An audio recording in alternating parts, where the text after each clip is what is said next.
Hablando de toros, pasivo bebí con él. Güey, lento loco.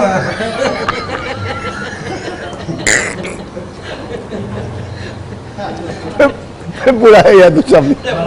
Queremos saludar a los amigos del Quincho León, en especial al amigo Guillermo Mendoza que está presente aquí con nosotros. Y a todos los amigos del Quincho.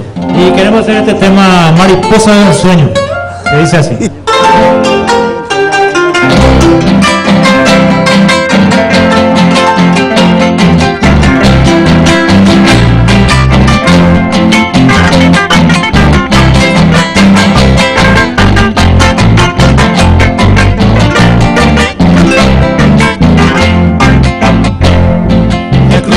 Mi camino, cual radiante mariposa, una siesta del ensueño de mi quieta juventud.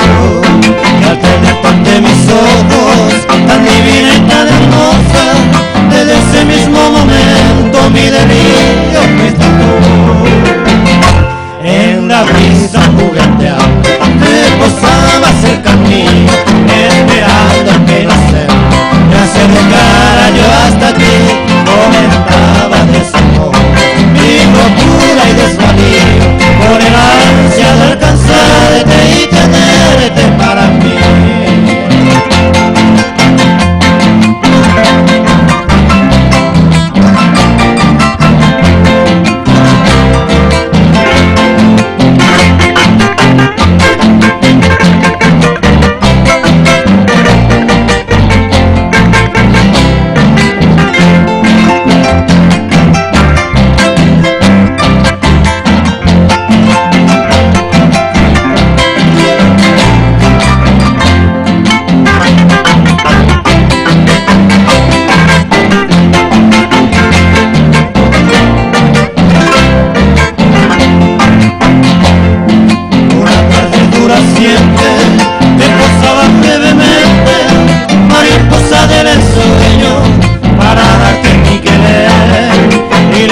Tan hermosa que gozamos tiernamente en la sombra del pasado, ahora mío feliz.